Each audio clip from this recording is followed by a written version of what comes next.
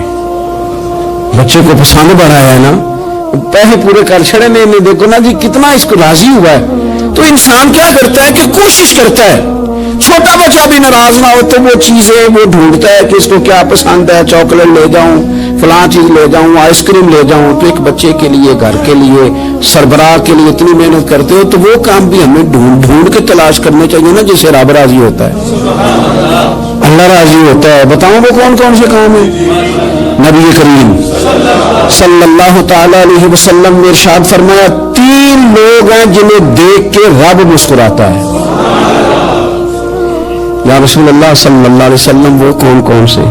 تو محبوب فرمانے لگے, ایک وہ بندہ ساری مخلوق سوئی ہے, آدھی رات ہے, رات کا پچھلا پہر ہے, اس نے اٹھ کے وضو کر لیا, مصلی پہ کھڑا ہوا خدا کی یاد میں.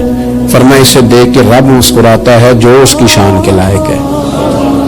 مسکراتا ہے اللہ. یہ تو سونے کا ٹائم تھا, یہ تو گہری نیند آنے کا وقت تھا, رات کا پچھلا پہر. رات پوے تے بے درداں نو نیند پیاری آوے, تے درد منداں نو یاد سجن دی ستیاں بھی آن جگاوے. اور ساون کی کالی راتوں میں جب بوندا باندی ہوتی ہے, وہ راتوں کو اٹھ روتے ہیں جب خلقت ساری سوتی ہے. اللہ مسکراتا ہے. سننا میرے بھائی, میرے نبی پاک صلی اللہ تعالی علیہ وسلم فرماتے ہیں, جب مسلمان نماز کے لیے صفیں بناتے ہیں نا, ترتیب لگ رہی ہوتی ہے, اب اللہ کی بارگاہ میں کھڑے ہوں گے, قیام کریں گے, رکوع کریں گے, سجود کریں گے. فرمایا جب مومن صفیں بناتے ہیں تو رب دیکھ کے مسکراتا ہے, مسکراتا ہے. کمال ہو گئے عروج بندگی کا, جب بندے کو دیکھ کے رب مسکرائے. خدا بندے سے خود پوچھے بتا تیری رضا کیا ہے, مسکراتا ہے. اور میرے نبی پاک علیہ السلام فرماتے ہیں, جب مجاہد جہاد کے لیے صفیں سیدھی کرتے ہیں, آج تو یہ رب کے نام پہ مرنے ہی آ گئے, یہ صفوں میں کھڑے ہوں گے, ترتیب سے لڑیں گے, ترتیب سے گلا کاٹیں گے کافروں کا یا شہادت لیں گے. فرمایا جب جہاد کے لوگ صفیں بناتے ہیں تو رب انہیں دیکھ کے مسکراتا ہے. کتنے نصیبوں والا وہ بندہ ہے جسے دیکھ کے مسکرا دیا. او یار, کبھی تیرا بیٹا تیرے سامنے مسکرائے نا چھوٹا, تو تیرا دل باغ ہو جاتا ہے. تیری ماں بیمار کسی ایک دن صحیح طرح ہنس پڑے تو طبیعت خوش ہو جاتی. مجھے بتاؤ نا, جس کا رب بھی اسے دیکھ کے ہنس پڑے, جو اس کی شان کے لائق ہے, کیا اس بندے کے نصیبے ہیں, کیا اس کے مقدر ہیں. آپ اس مقام پر اپنے آپ کو لائیں. اب دیکھیں نا, یہ حدیث ہم نے سن لی, اب ہم نے نا اس طرح صفے نہیں بنانے جس طرح ساری دنیا, اب ذرا صفے بھی شوق سے بنائیں گے. اب ذرا تھوڑا سا شوق پیدا کریں گے, بھائی یہ تو میں وہ کام کرنے لگا ہوں جسے دیکھ کے رب مسکراتا ہے. نبی پاک صلی اللہ علیہ وسلم نے فرمایا جب کوئی بندہ توبہ کرتا ہے نا, ہم توبہ کا رٹا لگاتے ہیں, یا اللہ میری توبہ, یا اللہ. اور توبہ کا تو مطلب یہ ہے کہ پچھلے گناہوں سے پکی توبہ, آج کے بعد یہ غلطی نہ کرنے کا پکا وعدہ. تو نے ساری شب برات رو کے گزاری ہے, بتا سویرے جھوٹ جوڑنے کا ارادہ ہے تیرا, آج کے بعد رشوت تو نہیں نہ لے گا, ملاوٹ تو نہیں نہ کرے گا, یہ توبہ ہے. اور اگر سارے کام اسی طرح کرنے تو پھر جو توبہ کا رٹا ہے, پھر جتنا مرضی لگاؤ. حضرت علی بن ربیعہ رضی اللہ تعالیٰ عنہ فرماتے ہیں, میں مولا علی کے ساتھ تھا, مقام حرہ کی طرف جا رہے تھے, حضرت علی نے ہاتھ اٹھا کے دعا مانگی ہماری تعلیم کے لیے, ورنہ حضرت علی ہم صحابہ کو محفوظ عن الخطا تو مانتے ہیں نا. ہاتھ اٹھا کے کہا اے اللہ ہمارے گناہ بخش دے، تیرے علاوہ کوئی معاف کرنے والا نہیں۔ اور پھر حضرت علی آسمان کی طرف دیکھا اور دیکھ کے نا حضرت علی بن ربیعہ کو تو مسکرائے۔ حضرت علی بن ربیعہ کہنے لگے حضور مسکرائے کیوں؟ وہ فرمانے لگے ایک دن میں حضور کے ساتھ اسی طرح آیا تھا، اسی طرح حضور نے دعا فرمائی تھی ہماری تعلیم کے لیے، اور پھر حضور مجھے دیکھ کے مسکرائے تھے اور فرمایا جب کوئی بندہ رب کی بارگاہ میں اس طرح استغفار کرتا ہے تو رب مسکراتا ہے اور مسکرا کے فرماتا دیکھ لو میرے بندوں کو پتا ہے کہ میرے علاوہ معاف کرنے والا کوئی نہیں، تمہیں پتا ہے، تم اس کی بارگاہ میں رجوع تو لاؤ، آؤ تو صحیح تو آنسو لے کر۔ اقبال کہتے ہیں کہ موتی سمجھ کے شان کریمی نے چن لیا، قطرے تو گرے میرے ار کے انفال کے، دو میں نے آنسو بہائے تھے تو اس کے کرم نے تو موتی سمجھ کے چن لیا۔ سنو نا حضور اس استغفار کو اللہ یا رات کو توبہ کر کے سونا چاہیے ہمیں۔ کچھ غلطیاں ہم کرنا نہیں چاہتے پر ہم سے ہو جاتی ہیں، کچھ دل ہم توڑنا نہیں چاہتے پر وہ ٹوٹ جاتے ہیں، ہماری مجبوری ہوتی ہے ٹوٹ جاتے ہیں۔ رات کو اس کی بارگاہ میں ہاتھ باندھ کے کشکول طلب دراز کر کے خوب استغفار پڑھنا چاہیے کہ مالک بندے ہیں نا کیا کریں، نفس کا ساتھ ہے، دنیا کا ساتھ ہے، خواہشات نفسانیہ، مالک معاف کر دے، درد سے توبہ، رسم نہ ہو، کہانی نہ ہو، لفظ نہ ہو، جملے نہ ہو، اور جناب ایسے لوگوں کے بیچ بڑے ہاتھ باندھ کے اور بڑا کوئی ضرورت نہیں، آپ اکیلے اپنی چارپائی پہ بستر کے اندر منہ دے کے بھی درد سے کہیں گے نا معاف کر دے تو وہ تو مہربانی بڑا ہے۔ میرے نبی پاک صلی اللہ علیہ وسلم مثال دیتے ہیں، فرمایا ایک آدمی صحرا میں جا رہا، صحابہ سے حضور خطاب کر رہے ہیں، فرمایا ایک آدمی صحرا میں جا رہا تھا، اس نے اپنی اونٹنی پہ کھانا پانی پیسے ہر چیز رکھی ہوئی تھی، صحرا تھا بہت بڑا، درمیان صحرا کے گیا تو تھوڑا سا سستانے کے لیے آرام کرنے کے لیے اونٹنی سے نیچے اترا، اب اس نے اونٹنی کی لگام اونٹنی کی نکیل اپنے سرہانے کے نیچے رکھی، ہاتھ کے ساتھ پکڑی اور سو گیا۔ تھوڑی ہی دیر کے بعد جب اس کی آنکھ کھلی تو دیکھا اونٹنی غائب ہے۔ صحرا میں وہ پیدل نہ آگے جا سکتا ہے نہ پیچھے جا سکتا ہے، نہ دائیں نہ بائیں، کھانے کو روٹی نہیں، پینے کو پانی کا قطرہ نہیں، تھوڑا ادھر بھاگا ادھر بھاگا، تھک گیا۔ کریم محبوب فرماتے ہیں وہ پوری طرح نڈھال ہو گیا اور مایوس ہو گیا، معاذ اللہ، مایوس ہو کے دوبارہ اسی جگہ آ کے لیٹ گیا جہاں پہلے لیٹا تھا، انتظار کرنے لگا کہ اب موت ہی آئے گی، آخری وقت ہے، نہ میں پیدل یہ صحرا کراس کر سکتا ہوں، نہ پیچھے جا سکتا ہوں، نہ کھانا ہے نہ پانی ہے، سوائے موت کے کوئی سہارا نہیں۔ حضور فرماتے ہیں وہ رستے میں دوبارہ لیٹ گیا، اچانک اس نے رخ بدلا تو اونٹنی سامنے کھڑی تھی۔ حضور نے صحابہ سے پوچھا بتاؤ نا اسے بھلا کتنی کو خوشی ہوگی؟ یا رسول اللہ جسے نئی زندگی مل گئی ہے۔ آپ دیکھیں نا سارے ڈاکٹروں نے کہہ دیا کہ اس کے جو گردے معدہ جگر ہر چیز ختم ہے، گھر لے جاؤ خدمت کرو، ہر طرف پریشانی ہے، وہ بندہ بھی سمجھ گیا ہے کہ آخری وقت آ گیا، کل جاؤں پرسوں جاؤں، تیاری ہو گئی، سب لوگ آ گئے، باہر والے بھی آ گئے، یہ ماحول ایک عجیب رنگ اختیار کر گیا۔ اچانک ایک ڈاکٹر نے آ کے کہا نہیں نہیں غلطی لگ گئی تھی۔ مجھے بتائیے انداز کیا ہوتا ہے؟ بغیر دوائی کے بندہ اٹھ کے کھڑا نہیں ہو جاتا، او میں تو بچ گیا ہوں۔ نبی پاک صلی اللہ علیہ وسلم فرمانے لگے اس کی اونٹنی مل گئی، بتاؤ بھلا اسے کتنی خوشی ہوگی؟ یا رسول اللہ وہ تو دوبارہ دنیا میں آ گیا۔ حضور فرمانے لگے اسے کچھ بھی خوشی نہیں ہوئی۔ جب کوئی رب کا گناہگار بندہ کے توبہ کرتا ہے، رب کو اس سے کئی گنا زیادہ خوشی ہوتی ہے۔ میرا بندہ آ گیا ہے، میرا بندہ آ گیا، میرے گھر آ گیا، اس نے آنسو بہائے ہیں، اس نے کہا اللہ میں تیرا ہی رزق کھاتا ہوں، تیری ہی زمین پہ رہتا ہوں، تیرے نام سے میری سانسیں چلتی ہیں۔ وہ آ گیا، فرمایا اس اونٹنی والے سے زیادہ رب کو خوشی ہوتی ہے جب گناہگار آ کے توبہ کرتا ہے۔ گناہگاروں کے آنسو اس کی بارگاہ میں بڑے مقبول ہیں، لیکن ہم رسم ادا کرتے ہیں، توبہ نہیں کرتے، ہم اپنے آپ کے ساتھ دھوکہ کرتے ہیں، جھوٹ بولتے ہیں۔ ہم بندہ کوئی ناراض ہو جائے تو ہمیں کو نہیں نیند آتی، اس کے گھر چلے جاتے ہیں۔ ہم اپنے سارے رشتوں کو تعلقات کو مینٹین کر کے رکھنے کے عادی ہیں، ہمیں پتہ ہے کہ وہاں میں نہیں جا سکا تو بیٹا بھیجتا ہوں، فلاں شادی پہ میں نہیں جا سکا تو بھتیجا بھیجتا ہوں، بھائی بھیجتا ہوں، ہر تعلق کا ہم نے خیال رکھا کوئی روٹھ نہ جائے۔ لیکن کمال ہے نا، یہ نہیں سوچا کہ اگر رب روٹھ گیا تو جب وہ روٹ جائے نا تو سارے رشتے بھی بندے کے پاس موجود ہوں تو کوئی کرامت نہیں ہوتا. پھر کروڑوں روپیہ جیب میں ہو تو ڈاکٹروں کی دوائیاں اثر نہیں کرتی. وہ روٹ جائے تو پھر انسان اس طرح سے پھسلتا ہے کہ بڑے بڑے اس کے پاس دروازے ہوتے ہیں پر کسی جگہ اس کا ہاتھ نہیں لگتا. خدا را خیال کرے, دنیا روٹتی ہے تو روٹ جائے, رب رسول ناراض نہ ہونے پائے, اس کا خیال کریں. حضور فرماتے ہیں مسکراتا ہے, اسے خوشی ہوتی ہے جب کوئی اس کا بندہ اس کی طرف رجوع کرتا ہے. میرے عزیزو, رسول پاک صلی اللہ تعالی علیہ وسلم نے ان لوگوں کے تذکرے کیے جنہیں دیکھ کے رب مسکراتا ہے. ہم نا گناہگاروں پر بھی فتویٰ دینے میں جلدی کرتے ہیں اور نیکی پر بشارت دینے میں بھی جلدی کرتے ہیں, حالانکہ یہ ہماری ذمہ داری نہیں. پتہ نہیں اللہ تعالیٰ کس کو کب توفیق توبہ دے کے اپنے قریب کر لے, لیکن بڑی جلدی ہے, بڑی جلدی فتویٰ دینے میں. اور یہ فتویٰ اب صرف مفتیوں کا نہیں رہ گیا, یہ میری طرح کے آپ کی طرح کے ڈھیروں میں ہوگا جنہوں نے جب میں فتوے ڈالے ہوئے. بھئی آپ نے کیوں ذمہ داری لے لی ہے جنت میں داخل کرنے کی اور نکالنے کی؟ یہ تو میرے رب کریم کا کرم ہے, وہ جس کو چاہے جب چاہے جتنا چاہے عطا کرے. لیکن کچھ لوگ نا بڑے پکے ہو گئے ہیں کہ شاید وہ میں سوچ رہا ہوں وہی درست ہے.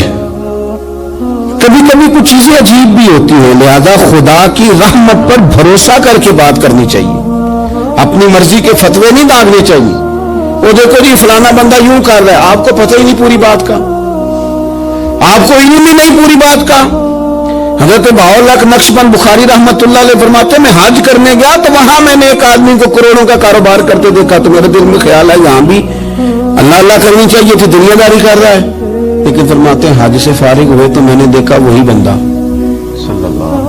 سارا کچھ رب کی بارگاہ میں خیرات کر رہا ہے اور سینکڑوں غریب حاجی ہیں جن کو پورے پورے خرچے دے رہا ہے. تو میں نے وہی اپنی سوچ سے توبہ کی کہ میں کہاں تھا. بڑی جلدی کھڑے نہ ہو جائیں. حضرت حسن بصری رحمت اللہ تعالی علیہ ارشاد فرماتے ہیں کہ میں دریا کے کنارے گیا تو وہاں میں نے ایک شخص کو دیکھا, وہ اپنی ایک خاتون کی گود میں سر رکھ کے بیٹھا اور قریب ایک بوتل بھی پڑی ہے. میرے دل میں معاذ اللہ خیال آیا کہ دیکھو کس انداز میں ایک عورت کے ساتھ یہ ہے اور پاس بوتل بھی پڑی ہے, جانے شراب ہے. کہتے میں سوچ رہا تھا کہ اچانک ایک کشتی آ رہی تھی دریا میں, وہ ہج کو لے کھائے, کشتی میں 4-5 لوگ تھے, وہ دریا میں ڈوبنے لگے. وہ آدمی تیزی سے اٹھا, دریا میں چھلانگ لگائی, پہلے ایک کو نکالا, پھر دوسرا نکالا, پھر تیسرا نکالا, ایک بندہ رہ گیا. کہنے لگا حضور مجھے تو آپ نے گناہگار سمجھا, میں تو بڑے غلط انداز میں یہاں بیٹھا ہوں, آپ نے جو سوچا چلیں گے چوتھا بندہ آپ نکالنا ہے. کرے نا یہ کام, کرے نا یہ کام. بڑے بھولے بھالے بڑے اللہ والے ریاض آپ کو بس ہم ہی جانتے ہیں, اتنی جلدی فتویٰ. حضرت حسن بصری فرماتے ہیں میں پشیمان ہوا, میں نے کہا مجھے تیرنا نہیں آتا, تو دیر نہ کر چوتھا ڈوب نہ جائے. پھر تو اس نے چھلانگ لگائی, چوتھا بھی نکال لایا اور کہنے لگا حضرت آپ نے جلدی کی سوچنے میں, یہ بی بی میری ماں ہے اور یہ سرکے کی بوتل ہے. ہم ماں بیٹے کا یہ مشغلہ ہے کہ یہ وہ جگہ ہے جہاں آ کے لوگ مسافر اترتے ہیں اور یہاں سے کسی کا گھر 100 میل ہے, کسی کا 200 میل ہے. ہم صبح سرکہ کھجوریں روٹیاں لے کے یہاں آتے ہیں, مسافروں کی نوکری کرتے ہیں, کوئی پریشان ہو تو مدد کرتے ہیں. حضرت خواجہ حسن بصری فرماتے ہیں میں نے معافی مانگی, ان سے بھی مانگی, رب سے بھی مانگی. انہوں نے مانگ لی نا بزرگ تھے, پر ہم کو نہیں تیار مانگنے کو. ہم ہر وقت بدگمانیاں, وہ فلانا فلانے جرم کرتا تھا میں اسے اب کیسے نیک مان لوں. بھائی اب وہ نمازی ہے, خدا کے گھر آتا جاتا ہے, اب اللہ کی بارگاہ میں حاضر ہوتا ہے. جب رب نے معاف کر دیا تو بھی سوچ بدل جا. سنیں حضور کیا فرماتے ہیں. نبی پاک صاحب العلاق صلی اللہ تعالی علیہ وسلم فرماتے ہیں, مسند امام احمد بن حنبل دیکھیے, فرمایا رب اس وقت بڑا ہی مسکرائے گا جب قاتل بھی جنت میں جائے گا, مقتول بھی جنت میں جائے گا. یا رسول اللہ مقتول تو گیا, یہ قاتل کیسے چلا گیا؟ حضور فرماتے ہیں جائے گا, اور جائے گا اور رب مسکرائے گا جو اس کی شان کے لائق ہے. یا رسول اللہ کس طرح؟ تو نبی پاک صلی اللہ علیہ وسلم فرمانے لگے اس نے ایک مومن کو قتل کیا تھا, وہ شہید ہو کے جنت میں چلا گیا. اب اللہ نے بعد میں اسے توبہ کی توفیق دے دی. پہلے اس نے کلمہ پڑھا, پھر یہ میدان میں اترا, کافروں سے لڑا, یہ شہید ہوا, رب نے اسے بھی جنت دے دی.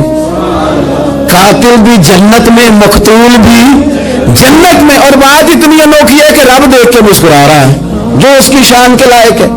ہم جلدی میں ہیں، ہم انتظار نہیں کر رہے کہ شاید توبہ کر جائے، ہم انتظار نہیں کر رہے. لیکن میرے عزیز اتنی جلدی نہ کریں. سوچوں کا صاف ہونا، ذہنوں کا پاک ہونا اور لوگوں کے بارے میں گمان کا اچھا ہونا. آپ کسی نفسیات کے ڈاکٹر کے پاس چلے جائیں، اسے کہیں ٹینشن بڑی ہے. میں ان کے مضامین پڑھتا رہتا ہوں، وہ سب سے پہلا سبق آپ کو یہ پڑھائیں گے کہ اچھا سوچا کریں. اچھا سوچنے سے بندہ تندرست رہتا ہے. کس سے بندہ تندرست رہتا ہے؟ ہاں جی واقعی. یعنی اس والے پڑوسی کے بارے میں بھی اچھا سوچنا ہے، گھر میں اس والے کے بارے میں بھی، چھوٹے بھائی کے بارے میں بھی اچھا سوچنا ہے اور بڑے کے بارے میں بھی اچھا ہی سوچنا ہے. یعنی اپنی برادری قبیلے کے بارے میں بھی اچھا سوچیں، جو قبیلے کا نہیں اس کے بارے میں بھی چلیے تھوڑا سا اچھا سوچ لیں. اپنے بارے میں تو اچھا سوچا ہے بڑا. میں کہتا ہوں کہ ہم اپنی غلطیوں سمیت اپنے آپ سے بڑا پیار کرتے ہیں اور دوسرے کی ایک غلطی نظر آ جائے تو ہمیں گھین آنے لگ جاتی ہے. آپ جلدی نہ کریں. مالک نے موقع دیا ہے بندوں کو، نہ وہ کسی کا رزق چھین رہا ہے نہ سانسیں چھین رہا ہے. وہ اپنی زمین پہ چلنے بھی دے رہا ہے، رہنے بھی دے رہا ہے. تو جب اس نے موقع دیا ہے آپ بھی تھوڑا موقع دیں. اللہ بڑا کریم ہے، دروازے کھولے گا، اس کے بندے اس کی بارگاہ تک پہنچیں گے. بدگمانیاں اور پھر بدگمانیوں کا عروج اور اس لیول تک جا کے بات کر دینے کا جہاں سے خوف آئے کہ یار یہ بات نہیں کرنی چاہیے. رسول کائنات سرور دو عالم صلی اللہ تعالی علیہ وسلم فرماتے کہ اللہ مسکراتا ہے. دیکھو ہمارے ہاں نا ایک اور بھی مسئلہ بن گیا. میں نے کچھ لوگوں کو نا پکا میرے پیارے ہیں، محبت ہے مجھے، تو میں چونکہ آپ میری کلاس ہے میں مشاہداتی اور تجرباتی باتیں بھی کر لیتا ہوں، اسی کی روشنی میں کئی دفعہ گفتگو بھی تیار کرتا ہوں. کچھ لوگوں نے نا پکا ذہن بنا لیا یہ کہنے کا کہ ہاتھ بڑا تنگ ہے. پکا آپ جس وقت پوچھ لیں ان کا ہاتھ اور بڑا ہی زیادہ تنگ ہے. آپ یقین کریں بہن کا جو خامند ہے وہ کہہ رہا ہے حصہ لے کے آ، تیرے بھائیوں کی کمائی تو نہیں تیرے ابا کی ہے، لے کے آ. وہ بیچاری اس کی منتیں کر رہی ہیں، کہتی ہے اگر جاؤں گی نا تو وہ کہیں گے حصہ لے جا آج کے بعد ہمارے گھر نہ، میرا دروازہ نہ بند کرو، مہربانی کرو. اور بھائی سے بات کرتی ہے تو کہتا ہے ہاتھ بڑا تنگ ہے، جب ٹھیک ہوگا تو دے دوں گا. نہ کریں یہ ظلم. ہمارے اپنے تڑپتے رہتے ہیں اور ہماری دولتیں اندر پڑی رہتی ہیں. ہمارے اپنی چھوٹی چھوٹی ضروریات کے لیے پریشان ہوتے ہیں، لیکن ہم بڑے بڑے بہانے ہمارے پاس کہتے ہیں یہ نکما ہے، یہ نکھٹو ہے، یہ کام نہیں کرتا، اس میں فلانا ہے، وہ فلانا ہے، بلے میں نے نہیں ساتھ چلنا. اصرار جب آپ کے اندر پیدا ہوتا ہے نا، اصرار جب کسی کے لیے آپ حساس ہوتے ہیں تو آپ کو بھی سرور حاصل ہوتا ہے. نہ کریں یہ کام کہ آپ کو اللہ نے وسعت دی اور ہر وقت آپ ہاتھ تانگ ہونے کا رونا رو رہے ہیں. ہر وقت آپ یہ کہہ رہے ہیں میں بڑی آزمائش میں ہوں، جب خدا نے آپ پہ نہیں ڈالی. تو اتنے جھوٹ بولنا صرف اس لیے کہ میرے پیسے بچ جائیں، صرف اس لیے کہانی سنانا کہ حالات میرے بڑے خراب ہیں کہ کوئی بندہ میرے سے کوئی تھوڑا بہت قرض نہ مانگ لے. سنو، نبی پاک صلی اللہ علیہ وسلم کے پاس مہمان آ گیا، بخاری مسلم ہے. حضور نے ازواج مطہرات کے گھروں میں پیغام بھیجا کچھ چیز ہے ضیافت کے لیے. یا رسول اللہ کچھ بھی نہیں، یہ دو جہاں کے شاہ ہیں اور پاس کچھ رکھتے نہیں، دو جہاں کی نعمتیں ہیں ان کے خالی ہاتھ میں. یا رسول اللہ کوئی چیز بھی نہیں. حضور نے صحابہ کے مجمع پہ نظر ڈالی. یا رسول اللہ صلی اللہ علیہ وسلم حکم دو. تو حضور فرمانے لگے تم میں سے کوئی بندہ ہے جو اسے گھر لے جائے روٹی کھلائے. ایک صحابی اٹھے، فوراً حضور میں لے کے جاتا ہوں کھانا کھلاتا ہوں. فرماتے ہیں میرے گھر میں صرف بچوں کا کھانا تھا، یہ نہیں کہ فریزر بھرا ہوا ہے نعمتوں سے، صرف بچوں کا کھانا. یہ نہیں کہ کسی کو دیکھ کے اپنی ہنڈیا پہ برتن دے لیا، صرف بچوں کا کھانا. کہتے ہیں گھر گیا، بیوی سے کہا کیا کیفیت ہے؟ کہنے لگی بچوں کی روٹی ہے. میں نے کہا بچے سلا دے، صبح ناشتہ کر لیں گے. تو کہنے لگی آپ کیا کھائیں گے؟ تو میں نے کہا نہ میں کھاؤں گا نہ تم کھائے گی، مہمان جو نبی پاک کا ہے. کہا اچھا اب ذرا تجویز دیکھو میاں بیوی کی سوچی آپس میں. کہتے ہیں کھانا لگا دینا کیونکہ ایک آدھ بندوں کا کھانا ہے. اپنی غربتوں کا ہر جگہ اظہار کرنا، رونا رونا. یہ دیکھو غربت کیسے چھپائی جا رہی. اس کو کہا نہیں کہ چل تو تھوڑا رحم کھا، تو آیا ہے تو تھوڑا رحم کھا، یہ نہیں کہا. کہا اٹھ کے نا تو